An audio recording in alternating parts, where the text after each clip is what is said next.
பூவோடு உரசும் பூங்காற்றை போலே சீரோடு அணைத்தால் அது சைவம்.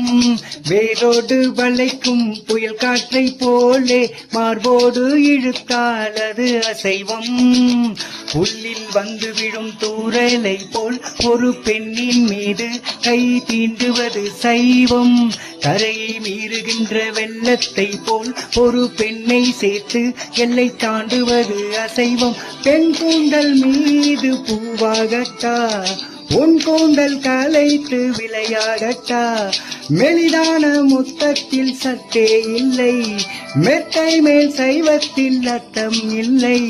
பேரின்பம் காணாத பெண் ஒன்றும் பெண் இல்லை. சோனியா சோனியா சொக்க வைக்கும் சோனியா, காதலில் நீ எந்த வகை கூறு?